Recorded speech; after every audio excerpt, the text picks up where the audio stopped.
Shalom saudara, silakan duduk. Terima kasih. Ya, bersyukur bisa hari ini bisa datang melayani saudara di sini. Hari ini saya mau bahas sama-sama tentang pikiran yang menang. Saya beri judul khotbah saya hari ini, pikiran yang menang. Kalau setiap kita tahu bahwa tahun ini tahun P Alef ini, ada yang tahu tahun ini tahun P Alef? Tahu kan, saudara udah tahu, dan saya udah nggak akan bahas lagi ya. Tapi P Alef ini adalah tahun, ya bagi yang baru pertama kali datang mungkin, adalah tahun Ibrani, tahun orang Yahudi, ya, di mana seperti mungkin kalau kita punya latar belakang berbeda dengan bukan Kristen, kita udah tahu bahwa di Muslim pun ada tahunnya, ya, nggak salah ya, betul, ada tahunnya sendiri. Ya begitu juga saya percaya nggak beda banyak dengan tahun Yahudi, ya. Kita tahun ini kita adalah tahun 5781, ya. 81 di dalam bahasa Yahudinya adalah P Alef, ya. P itu berbicara tentang mulut. Kalau kita lihat yang merah itu, ya, merah mulut, ya. Seperti kalau tahu tulisan orang Yahudi itu tuh hampir sama dengan Chinese, ya, bahasa Chinese yang punya arti gitu, ya. Setiap kata itu punya arti. Nah, 80 itu berbicara tentang Alef, ya, berbicara tentang P, adalah mulut, dan Alef itu satu, yang tulisannya begitu, ya. Nah, mungkin saudara sudah dengar tentang P, ya. P berbicara tentang mulut, Alef itu berbanyak arti. Tapi hari ini saya mau ngomong tentang arti yang hari ini adalah kita, Tuhan adalah yang pertama, ya. Angka satu itu, Alef itu adalah Tuhan adalah yang pertama, dan Dia yang awal dan yang akhir. Jadi tahun ini adalah tahun dimana kita perlu sepakat dengan Tuhan di dalam kehendaknya dan tujuannya, dengan menggenakan keputusan-keputusannya untuk terjadi di bumi seperti di surga, ya. Inilah tahun kalau saudara mau menulis masa depan saudara, ya. Masa depan saudara berbicara tentang masa lalu kita nggak bisa rubah, ya. Kita nggak pernah bisa merubah masa lalu kita, itu sudah berlalu. Tapi kita bisa mengubah masa depan kita. Bagaimana? Dengan menggemakannya, dengan mengucapkannya. Ya, saya katakan adalah nasib kita dalam tanda kutip itu hanya sejauh mulut kita, ya. Nasib kita dalam tanda kutip, masa depan kita itu hanya sejauh dari mulut kita, ya. Jadi mulut kita itu bisa mencipta apa yang kita mau cipta, ya. Kita mau mencipta yang jelek, kita bisa pakai mulut kita. Kita nggak usah diajarin, udah biasa, mungkin sudah dunia ini sudah terbiasa, ya, dengan mulut kita mengatai seseorang ataupun mengatai diri kita sendiri, ya. Tetapi hari ini saya mau katakan adalah mulut itu sebenarnya, firman Tuhan katakan hidup dan mati kita itu tergantung mana? Mulut, ya, kepada perkataan kita, ya. Jadi kita bisa, ya, kita nggak bisa mengulang masa lalu kita nggak bisa menulis ulang atau mengubah masa lalu kita, tapi kita bisa mengubah masa depan kita dengan perkataan kita, ya. Tahun ini adalah kita harus menggemahkan, ya. Kalau kita mau tahun P Alef ini terjadi, hal-hal yang baik dalam hidup kita, hal-hal yang kita mau dan seturut dengan kehendak Tuhan, kita perlu banyak menggemahkannya. Maksudnya menggemahkannya adalah kita mendeklarasikannya. Karena firman Tuhan katakan, kalau kita mendeklarasikannya dengan kita mengaku, mulut kita percaya kita tuh diselamatkan. Dalam tanda artinya adalah dengan mulut kita percaya, kita juga akan terjadi sesuai dengan mulut kita. Karena dari mulut ini, ya, dari mulut ini adalah biasanya yang keluar dari mulut ini adalah dasarnya dari mana? Hati. hati. Ya, firman Tuhan ada katakan di Matius 12:34b katakan, karena yang diucapkan mulut meluap dari hati. Ya, karena yang diucapkan mulut itu keluar dari hati. Kalau hati kita misalnya ya lagi happy gitu ya, lagi dapat pujian dari majikan atau pujian dari seberang sana, dari mana gitu ya, wah hati ini berbunga-bunga. Ya, berbunga-bunga itu kalau misalnya kita hari ini pagi-pagi harus buru-buru datang ke gereja, di MTR keinjek orang. Ya, keinjek orang karena hati berbunga-bunga, kita akan senyum. Ya, kita kadang-kadang kan gitu ya, nggak apa-apa gitu. Tapi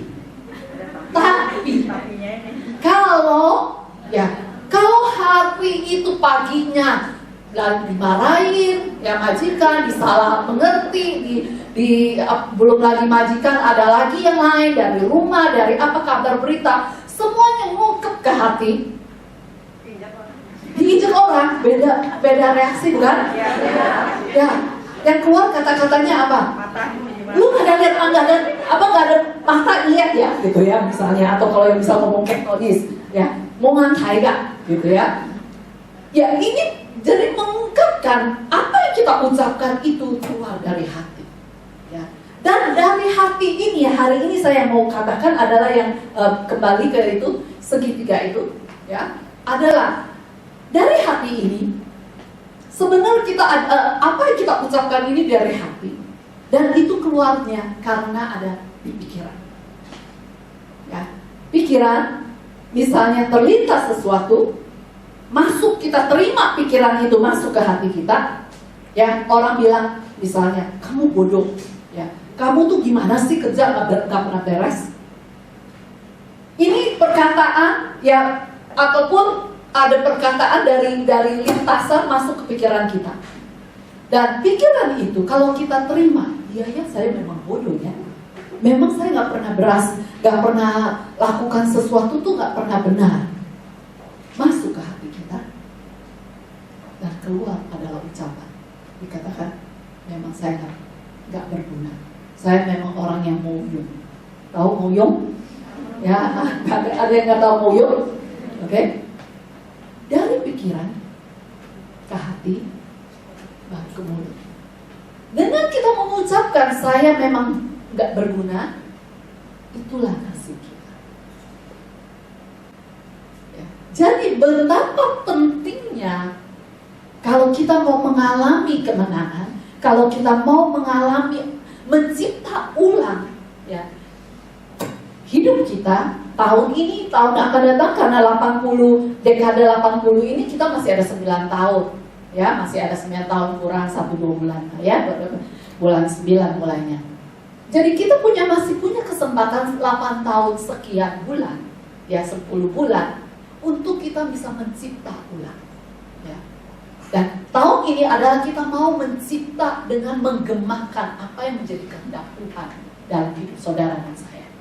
Oke? Di firman Tuhan di Matius 12 ayat 35 dikatakan, yuk kita baca sama-sama ya, semua kelihatan ya. Yuk 1, 2, 3. Orang yang baik mengeluarkan hal-hal yang baik dari perbendaharaannya yang baik, dan orang yang jahat mengeluarkan hal-hal yang jahat dari perbendaharaannya yang jahat.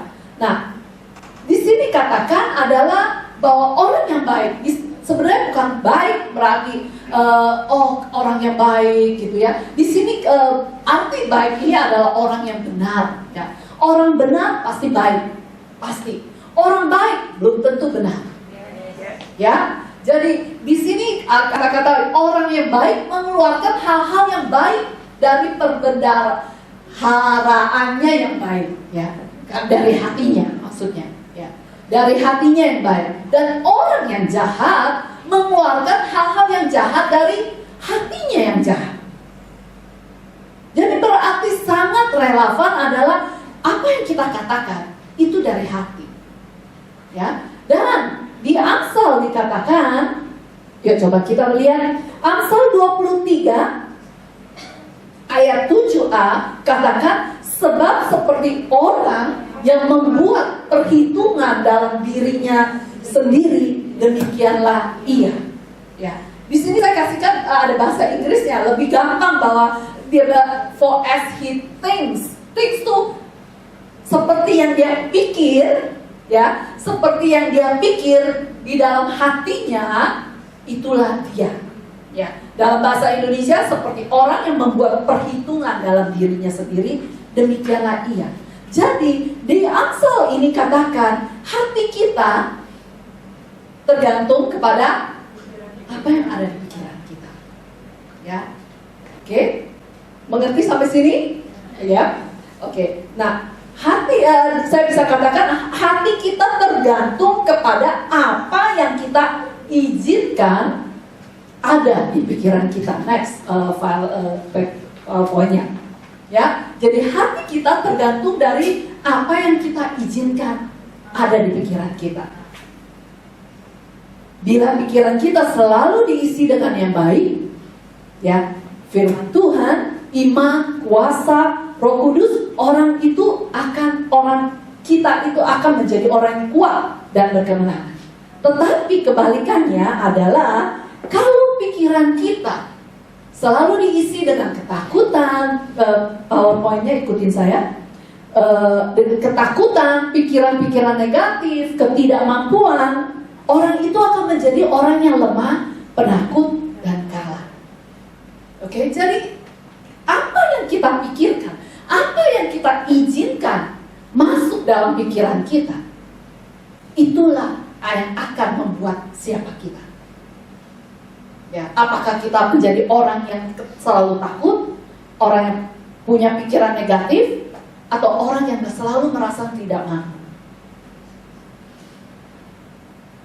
Tetapi kalau kita selalu melihat hal yang baik, diisi dengan yang baik, dengan firman Tuhan, dengan iman, dengan kuasa Roh Kudus, kita akan menjadi orang-orang yang kuat dan berkemenangan. Amin, saudara. Siapa yang mau menjadi orang-orang yang menang? Saya percaya semua kita, ya, semua kita pengen menang. Nah, bagaimana kita bisa menang? Pertama adalah ingat segitiga itu. Ya, segitiga itu adalah pikiran, hati, mulut. Ya, pikiran sebenarnya bukan di sini. Ya, pikiran ini ada di sini. Cuman saya nggak bisa jelasin hari ini karena akan panjang. Ya, jadi sama-sama kita katakan yuk. Pikiran, ya di sini dulu, pikiran, hati, mulut. Pikiran, hati, mulut. Pikiran, hati, mulut. Jadi yang kita harus jaga supaya outcome kita ini input. Ya, tahu kan kalau misalnya kayak listrik, input ada output, ya, masuk ada keluar.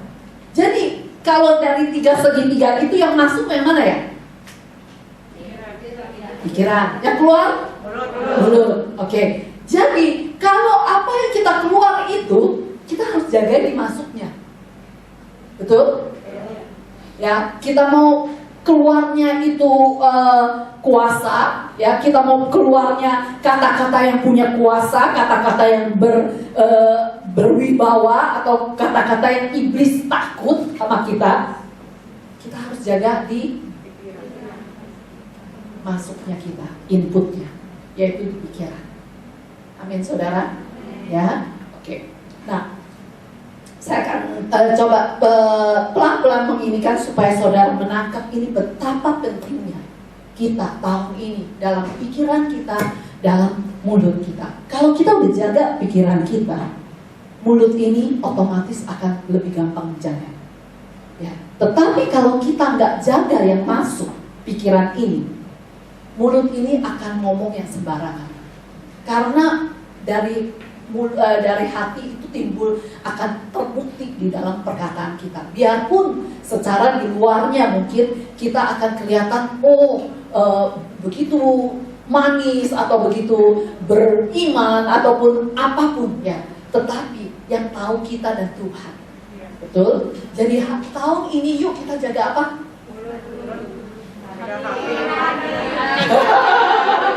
Ya, tahun ini kita jaga apa? Pikiran. Katakan ke sebelahmu, jaga pikiran tahun ini. Pikiran menentukan menang dan kalahnya seseorang. Ada amin? Pikiran menentukan saudara dan saya menang atau kalah. Ya. Pikiran, di sini pikiran bukan otak ya saudara. Makanya pikiran tuh bukan otak, oke? Otak kita ada kiri kanan, atas di sini sama di sini ya. Itu otak. Pikiran itu bukan di situ. Salah satunya memang mengkoneknya ya. Tapi pikiran itu adalah hasil dari apa yang kita apa yang terlintas di bayangan kita atau kata-kata, dan itu akan masuk ke hati, dan dari hati akan memberi signal kepada otak kita untuk melakukan banyak hal. Oke, misalnya kita lagi mau berpikiran itu, tuh orang kurang ajar amat sih, kita langsung, nah iya juga ya. Pada saat kita katakan iya juga, berarti kita menerima pikiran yang terlintas di dalam pikiran kita. Oke, untuk sementara di sini ya, saya nggak mau bikin saudara bingung. Ya. Kalau saat saudara menerima lintasan itu bahwa orang itu kurang ajar amat ya, saya begitu baik dengan dia, tetapi kok dia begitu nggak tahu diri, nggak sini, dan kita menerima limpasan itu di hati kita. Hati kita mulai proses, ya, mulai proses, dan akan keluarnya adalah kata-kata yang marah, langsung berantem dengan orang tersebut, atau langsung musuhin orang tersebut, atau kita langsung ngomongin dia di belakang dia, ngejelek-jelekan dia. Saya percaya nggak ada di sini begitu ya. Ya, kalau ada bertobat. Oke? Jadi pikiran itu begitu pentingnya. Ya, pikiran itu dalam bahasa Yunaninya tuh naos. Ya, naos itu fungsi pikiran itu untuk apa sih? Untuk menanggapi. Ya. Pada saat kita terima sesuatu yang terlintas dari pikiran kita dan diproses ke hati, dan mulailah itu untuk kita menanggapi segala sesuatu, baik itu baik ataupun jelek. Pikiran juga berfungsi untuk mengerti, ya, mengerti jalannya sesuatu.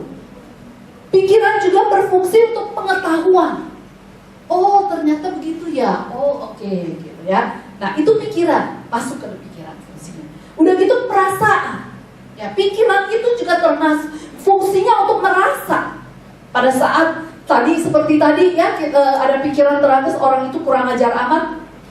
Langsung kalau kita terima, kita akan merasa sedih, marah, kecewa, segala macam, ya. Nah, pikiran itu juga berfungsi untuk menilai. Sesudah kita merasa, kita akan menilai, oh ternyata orang ini gak boleh dibaikin ya. Pikiran juga menentukan, ya, atau menentukan step kita yang berikut, ya. Pada saat kita menerima pikiran itu, seperti tadi orang itu kurang ajar banget, kita menerima, kita menentukan, saya nggak mau ngomong dengan dia lagi. Ya. Pikiran itu fungsinya banyak. Jadi pikiran ini adalah titik utama yang musuh serang kita. Ya. Dia nggak perlu susah-susah untuk serang kita. Dia serang pikiran kita dan kita terima. Ya. Kita terima aja udah oke. Ya. Pikiran itu juga terdiri dari kehendak, dari emosi, dari gagasan atau ide, juga imajinasi, fantasi, daya khayal kita. Jadi dalam pikiran kita. Betapa kita lihat pentingnya itu. Kalau kita punya pikiran yang baik, kita akan punya ide, kita akan punya daya khayal yang bisa mencipta, ya. Kita punya imajinasi fantasi yang baik, yang mencipta. Itu datangnya dari mana saudara? Pikiran kita. Oke. Dan disinilah titik utama musuh mau serang kita. Ya. Peperangan di pikiran itu bukanlah peperangan melawan darah dan daging, saudara. Ya. Bukan maksudnya saudara terima pikiran itu baik atau jeleknya. Ya. Itu bukan kita mau melawan dia. Bukanlah melawan maksudnya ngomong ataupun berantem pakai darah dan daging, itu maksudnya adalah dengan berantem pakai badan ya, atau dengan mulut ya, itu darah dan daging ya. Bukan, peperangan itu bukan pakai darah dan daging. Kalau kita mau memenangkan pikiran kita, mau mengendalikan pikiran kita, itu bukan darah dan daging peperangan itu. Juga bukan batin kita. Oh, orang bilang, pikir positif lah, jangan selalu negatif. Itu tidak bisa menolong. Ya, bisa mungkin menolong hanya sesaat, tapi nggak bisa sampai ke akar-akar. Yang kita bisa, untuk kita mau menangkan peperangan di pikiran ini, hanya dapat dikalahkan dan dimenangkan dengan kuasa Roh Kudus. Saudara dan saya, setiap kita yang sudah terima Yesus sebagai Tuhan dan Juru Selamat, kita punya Roh Kudus dalam diri kita. Kita bisa mengaktifkan kuasa itu untuk mengendalikan pikiran kita. Ya. Strategi musuh satu adalah untuk menghalangi umat Tuhan mengalami pembaharuan budi. Ya. Musuh nggak akan takut saudara datang ke gereja, nggak akan takut saudara menjadi pengerja, nggak akan takut saudara menjadi hamba Tuhan selama budimu belum dibaharui. Yang dia takuti adalah budi kita diperbaharui. Ya, karena Tuhan mau pada saat kita lahir baru, kita selalu berkata kan, lahir baru itu kita mati di air, ya, tenggelam, mati, dan kita bangkit kembali menjadi manusia baru. Ya. Manusia baru itu berbicara tentang kita seperti kertas yang putih lagi. Ya, dulunya yang banyak coretan, yang banyak salah-salah, yang banyak ini. Waktu kita terima Yesus sebagai Tuhan dan Juru Selamat, kita itu mati. Yang lalu, yang segala yang buruk, yang gagal, yang apapun kita mati. Dan kita bangkit kembali menjadi manusia yang baru. Disitulah harusnya pembaharuan budi itu dimulai. Ya. Pembaharuan budi itu bukan pekerjaan hanya satu hari, satu malam. Pembaharuan budi itu tuh rutin, terus berlangsung. Oke? Dan itu musuh nggak mau. Dia nggak takut saudara datang ke gereja. Dia nggak takut saudara datang melayani. Dia nggak takut.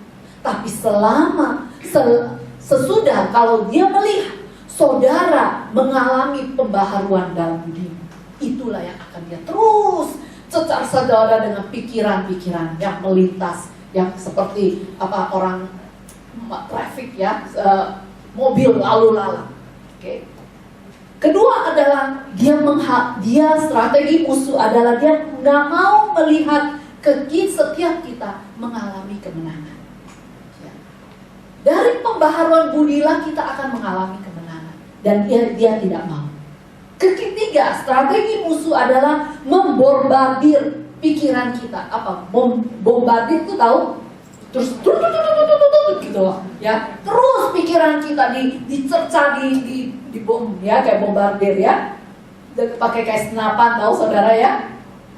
Dengan apa? Ketidakpercayaan, dengan ketakutan, dengan kekhawatiran, dengan kekalutan, dengan pencobaan, dengan depresi, dengan penindasan dan tipu muslihat. Ya. Dia selalu akan terus membombardir kita. Tujuan musuh untuk membuat umat Tuhan membombardir umat Tuhan adalah dengan kegelisahan, dengan ketakutan, dengan kekalahan, dengan keputusasaan, dengan keadaan hidup kita. Ya, dia akan bilang, udahlah masalahmu tuh nggak ada jalan keluarnya. Lihat sono, lihat sini, sakit itu tuh nggak bisa diobatin. Kalau kita terima itu, dari mana? Jadi ingat ya, segitiga itu ya. Segitiga pikiran, hati, mulut, Ya terus saja. Ya. Jadi itulah tujuan musuh. Dia akan terus membuat kita takut. Ya, musuh akan berkata, kamu nggak ada yang suka kamu. Ya, semua orang nolak kamu, nggak ada yang mau teman dengan kamu. Atau dia akan katakan, kamu nggak pernah bisa melakukan sesuatu dengan baik, dengan benar, gitu ya. Kamu tuh nggak ada yang pinter-pinternya, gitu ya, nggak ada pandai apa-apa, gitu ya. Kamu tuh selalu gagal, ya terus di dalam sini bombardir. Ya, nggak ada orang yang peduli dengan kamu, ya. Tidak ada yang dapat engkau lakukan untuk mengubah hidupmu, masa depanmu, nggak ada. Oke, nggak mungkin. Atau Tuhan tidak mendengar doamu, ya, karena kamu berdosa, karena kamu nggak baik, karena kamu ini itu, oke? Itu udah gitu dikatakan Tuhan tidak peduli dengan kamu. Kalau kita menerima lintasan-lintasan itu, kita kan iya juga ya. Kayaknya selalu saya gagal deh. Selalu apa yang saya lakukan kayaknya nggak bisa deh.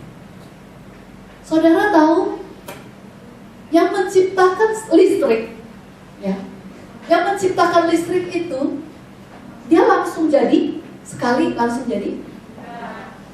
Enggak ya? Coba kalau misalnya ke 50 kali dia gagal, dia bilang, memang aku nggak selalu ngerusakin barang, ya, nggak akan bisa lah aku percobaan eksperimen ini nggak akan berhasil. Kalau dia terima lintasan kata-kata itu, hari ini saudara dan saya, kita nggak akan nikmati AC, kita nggak akan nikmati lemari es, kita nggak akan nikmati lampu.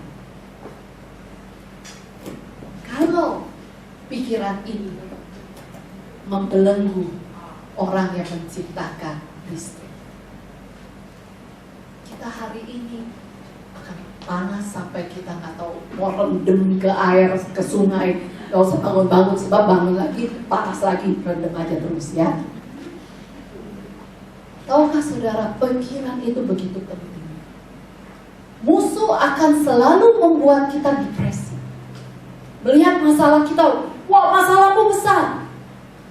Iya juga ya, besar ya. Utangmu besar, iya juga sih ya. Memang besar mungkin ya. Tapi kalau kita terima masukan dari lintasan-lintasan kata-kata itu, kita akan menjadi putus asa. Kita akan menjadi frustrasi. Bahkan kita akan depresi. Ya, kita akan katakan, ya hidup tak ada pengharapan. No, jangan pernah. Saudara, apapun pikiran itu boleh saja melintas. Tetapi saudara dan saya punya hak untuk terima atau tidak. Amin. Apapun boleh melintasi pikiran kita. Apakah itu baik, apakah itu jahat, apakah itu menjadi membangun, ya. Tetapi kita punya hak. Katakan, aku punya hak. Aku punya hak. Aku punya hak. Aku punya hak. Kalau saudara nggak pakai hak itu untuk mengendalikan pikiran kita sendiri, saudara menyerahkan hak saudara kepada musuh. Seperti contoh, rumah saudara, yang punya hak atas rumah saudara siapa? Saya. Rumah saudara yang punya hak saya? Saudara bukan? Ya. Satu hari ada orang datang yang saudara nggak kenal. Dia masuk, dia duduk. Saudara karena sungkan, ya, kita orang Indonesia sungkan, oke? Kita biarin dia duduk, oke? Udah duduk, dia masuk ke kamar kita, ya, ganti baju kita, atau dia masuk ke dapur kita, buka lemari es kita, ambil ini, ambil itu, makan. Saudara tetap sungkan. Ya. Dan akhirnya, mungkin karena kita sungkan, kita biarin dia gendong kita, ambil lemari es kita keluar juga teman-teman. Saudara bisa ketawa ya. Begitu juga dengan pikiran kita loh. Pada saat pikiran melintas waktu kita kusuk doa, menara doa, atau waktu pujian penyembahan, atau saat ini lagi dengar firman, ya, tiba-tiba ada pikiran yang, aduh ini Ibu Vivi jelek banget ya hari ini. Terus saudara bilang, ya juga ya, kok kayaknya dia nggak pantas gitu ya pakai bajunya. Kita biarin dia, oke? Kok ngomongnya kayak gitu ya? Udah masuk, duduk, ya. Udah duduk, nanti kotak-katik. Bu Vivi ngomongnya ngaco. Masuk lagi, oke, ke kamar atau ke lemari es. Kalau kita biarin aja, coba bagaimana pada akan akhirnya, ada yang tahu? Kalau kita terus terima dia, akhirnya akan apa? Rumah saudara akan kosong. Yang penuh rumah dia. Ya, lemari es saudara menjadi lemari es dia. Oke. Baju saudara menjadi baju dia. Ya, uang saudara menjadi uang dia. Saudara cuma ngomong, saya kan orang Kristen baik. Saya harus berbuat baik. Dipukul sebelah pipi kanan, kiri, kanan, ke kiri. No, saudara, itu namanya, saya ngomong-ngomong ya mulut saya. Oke, itu bukan baik. Gak ada satu orang pun kalau normal, membiarkan orang asing, apalagi sekarang, ya di WhatsApp saudara akan selalu terima hati-hati, hati-hati, hati-hati, hati-hati. Betul? Selalu hati ini, hati itu, hati-hati ya, hatimu harus hati-hati gitu kan.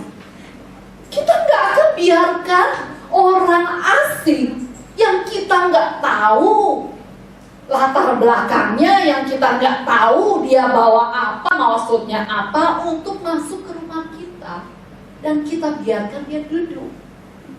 Apalagi sekarang nggak akan kita kasih tahu apa, mungkin dia bawa virus ke rumah kita.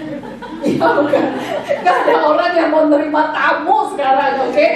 Biarpun terima tamu di sanitize dulu, disemprot dulu dari atas sampai ke bawah. Kalau bisa suruh dia rendam 7 kali kayak nama.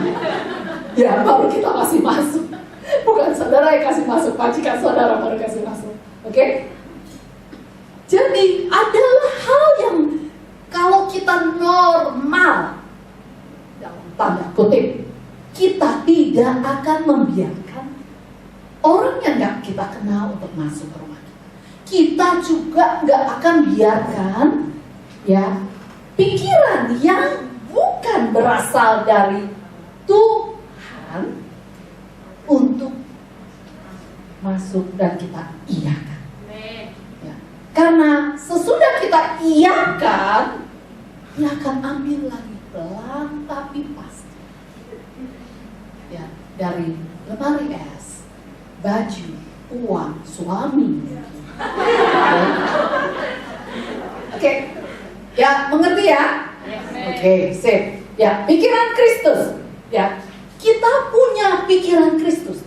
Di 1 Korintus 2 ayat 16 katakan, tetapi kami memiliki pikiran. Pikiran berbicara tentang gagasan, kehendak, tujuan Kristus. Yuk coba katakan kepada sendiri, aku punya pikiran Kristus. Aku punya pikiran Kristus. Ya. Oke, harusnya setiap kita adalah Tuhan berikan, harusnya menyediakan ya bagi kita itu pikiran Kristus. Ya. Di Roma 6 ayat 14 katakan, sebab kamu tidak akan dikuasai lagi oleh dosa. Ya. Di dalam bahasa Inggrisnya katakan, dosa tidak lagi berkuasa atas kamu. Siapa yang percaya? Kalau kita percaya,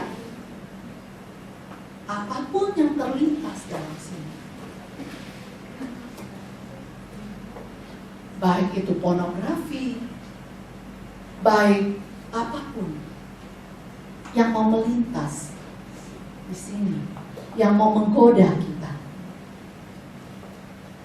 Ayat ini katakan, dosa tidak berkuasa lagi atas kamu dan saya. Ya, jadi biarpun dia melintas seperti orang, ya sebenarnya pikiran kita itu tuh seperti kawat yang gitu ya. Kalau pernah melihat TV atau film itu tuh kayak banyak kawat-kawat gitu ya yang gini sekali kemelut gitu ya. Tetapi kan kita bisa katakan dosa tidak lagi berkuasa atas aku. Yuk sama-sama katakan, dosa, pakai nama masing-masing ya. Dosa tidak lagi berkuasa atas diri. Jadi biarpun lintasan itu datang, baik itu pornografi ataupun pengen sale-sale, ya, ataupun apapun, adalah hak kita untuk menerima atau tidak. Oke? Kalau sebab dosa tidak lagi berkuasa atas saya, atas saudara. Amin. Ya. Pikiran yang berkemenangan. Ya, untuk kita bisa punya pikiran Kristus. Ya, pikiran Kristus adalah pikiran yang berkemenangan. Satu, ambil tindakan agresif terhadap serangan musuh di pikiran kita. Ya, kita harus ambil otoritas. Seperti kita melihat orang asing masuk ke rumah kita. Waktu dia buka pintu kita aja, kita udah bilang no. Atau telepon 999. Saya ajarin. Ya, itulah langkah pertama. Ya, kita nggak biar aduh nggak apa-apa deh, dia mungkin dia salah, nggak apa-apa dia nggak bisa ini. No, kita harus ambil tindakan agresif. Agresif ini berbicara tentang pikiran itu, bukan kepada orang-orang yang ya kita langsung marahin dia atau apa. No, ya apapun yang kita dengar, kita yang mampir di pikiran kita, dia boleh melintas, tapi kita punya hak untuk menerima atau tidak. Ya, itu tindakan agresif. Sekali kita tahu itu bukan dari Tuhan, langsung no. Oke, jangan tunggu lama-lama sampai dia duduk, sampai dia masuk kamar, sampai dia ke dapur. Kedua adalah terus-menerus taklukkan segala pikiran kita di bawah kaki Tuhan. Untuk kita bisa mempunyai pikiran yang berkemenangan, terus taklukkan, tawan pikiran kita seperti di 2 Korintus 10 ya, nanti saudara baca sendiri. Ketiga adalah terus menerus selaraskan pikiran kita dengan firman Tuhan. Ya. Bagaimana kita selaraskan pikiran kita dengan firman Tuhan? Kalau misalnya ya, misalnya ada katakan di pikiran itu ada aku selalu gagal. Kita selaraskan. Apakah firman Tuhan bilang aku gagal? Aku akan gagal kalau aku tidak mendengar firman Tuhan baik-baik dan melakukannya. Tapi firman Tuhan katakan, kalau aku baik-baik mendengarkan firman Tuhan dan melakukannya, apa? Aku akan apa? Naik. Bukannya turun. Aku akan menjadi kepala, bukannya ekor. Atau bilang, Tuhan gak peduli akan aku. Bagaimana kita selaraskannya? Kalau kita mendengar ada lintasan pikiran datang kepada bahwa Tuhan tidak peduli akan aku, apakah firman Tuhan katakan begitu? Yang Tuhan katakan, aku menjadikan kau biji mata. Saudara dan saya adalah biji mata Tuhan. Biji mata tuh kalau tahu saudara, kalau masuk ke kelilip bulu matanya aja gak enaknya setengah mati, ya betul? Jadi bagaimana Tuhan memelihara saudara dan saya? Begitu berapa dalamnya kasih dia kepada kita, sampai dia berikan anaknya untuk mati bagi saudara dan saya. Gak ada orang yang begitu mengasihi seseorang sampai mati bagi dia. Suami kita, Belum tentu. Anak kita, apalagi? Ya, siapa lagi? Hanya Tuhan. Bagaimana Dia yang mati bagi kita nggak peduli dengan kita? Oke, inilah cara menselaraskan. Sehingga pada saat lintasan itu datang, katakan no. Tuhanku mengatakan Dia sangat peduli akan aku. Dia mempedulikan aku sampai Dia jadikan aku biji matanya. Dan pikiran kita selaraskan dengan firman Tuhan dan kendalikan oleh Roh Kudus. Keempat, penuhi hati dan pikiran kita dengan firman Tuhan. Bagaimana kita bisa menselaraskan apa yang terlintas itu, apakah benar, apakah dari Tuhan atau tidak, adalah kita perlu belajar firman Tuhan. Kalau kita firman Tuhan aja nggak tahu, ya gampang dibohongin lah, saudara. Betul? Ya. Kalau orang yang nggak tahu aslinya, pasti dibilang yang palsu, bilang asli juga percaya aja. Karena dia nggak tahu yang asli yang mana. Jadi adalah tugas saudara dan saya setiap hari tahun ini adalah untuk penuhi dan pikiran kita dengan firman Tuhan dan pengenalan akan Tuhan. Oke? Jangan biarkan pikiranmu pasif. Ya. Pasif itu apa sih? Ya. Pasif adalah gini, pikiran yang pasif itu pikiran yang kurang energi, yang maksudnya ya udahlah terserah lah, mau ngapain juga oke lah. Ya hidupku memang begitu aja. No. Sekali lagi saya mau katakan, hidupmu adalah berharga di mata Tuhan. Ya. Kau dikirim ke Hong Kong, datang ke Tuhan jemput saudara ke sini karena Dia mau saudara berkemenangan. Amin. Nurut aja ya udah, kayak Tuhan Yesus, maksudnya domba masuk ke pembantaian, ya udahlah ikut aja dibantai pun oke gitu. No. Ya, itu pikiran pasif. Menerima tanpa melawan. Ya, menunjukkan ketidakadanya pengontrolan diri. Kita nggak punya hak, kita nggak bisa mengontrol diri kita. Kita beri kuasa pengendalian itu kepada musuh. Sekali lagi tadi saya bilang, jika kita tidak mengendalikan pikiran kita sendiri, musuh akan ambil alih. Oke? Pikiran Kristus tidaklah hal yang otomatis. Ya, itu nggak otomatis, saudara. Ya, itu perlu dilatih. Memang Tuhan waktu kita lahir baru, Tuhan memberikan semuanya baru. Tapi kita perlu ada tiap hari diperbaharui, tiap hari diperbaharui. Amin. Kedua, terus menerus ambil otoritas atas kedagingan. Ya. Bahwa kalau ada lintasan di dalam pikiran kita bilang, coba buka internet, ya, lihat yang blue itu. Oke, ada yang tahu blue apa? Biru, ya. Kita katakan no.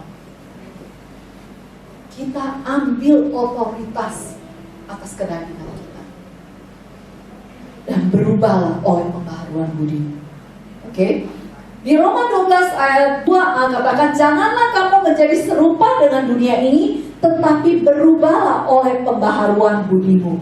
Di dalam versi firman Allah yang hidup katakan, jangan meniru tingkah laku dan kebiasaan dunia ini, melainkan jadilah orang dengan kepribadian yang sama sekali baru dalam segala perbuatan dan pikiranmu. Jadi pembaharuan budi itu adalah satu proses. Day by day, ya, adalah hari demi hari, ya, melalui apa? Firman Tuhan dan Roh Kudus. Oke. Jadi setiap kita perlu baca firman Tuhan. Ada amin di sini? Oke. Baca firman Tuhan dan berkarya Roh Kudus, kita pasti akan punya pikiran yang diubahkan. Amin. Oke? Ya. Ada satu PR yang saya mau kita semua tahu. Saya sudah bagikan ini di Giting Hall, belum di sini. Ya, saya berharap kita semua punya PR di tahun ini, yaitu di firman Tuhan yang kita akan baca terakhir ini. Coba kita sama-sama baca Filipi 4 ayat 8. Ya, Filipi 4 ayat 8 kita baca sama-sama ya. Satu, ada di sini. 1, 2, 3. Saudara sekalian yang saya kasihi, pada akhir surat ini saya ingin mengatakan satu hal lagi. Arahkanlah pikiran saudara kepada apa? Hal-hal yang benar, yang baik, dan yang adil. Renungkanlah hal-hal yang murni dan indah, serta kebaikan dan keindahan dalam diri orang lain. Ketiga, ingatlah akan hal-hal yang menyebabkan saudara memuji Allah dan bersukacita. Oke, jadi ada 3 hal yang kita perlu praktek tiap hari. Ya, praktek aja susah loh.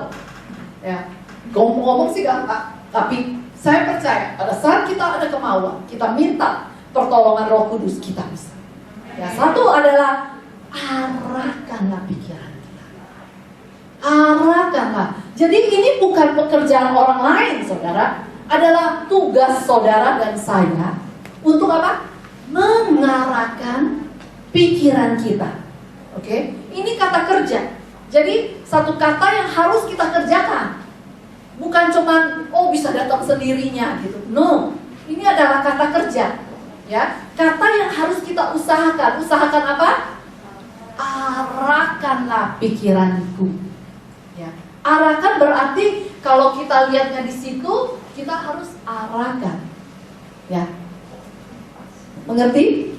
Ya, kalau kita melihat hal-hal yang gak baik, yang gak adil, dan kita balikkan, arahkan pikiran kita kepada hal yang benar, yang baik, dan adil.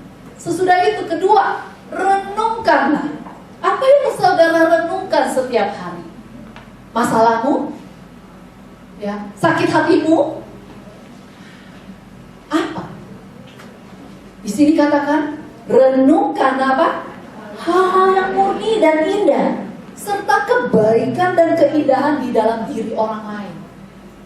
Yang menjadi kebiasaan kita adalah orang baik sama kita 10 tahun, satu kali aja dia nggak baik dengan kita atau kecongkel kita punya luka, ya semua yang dia pernah baik lupa.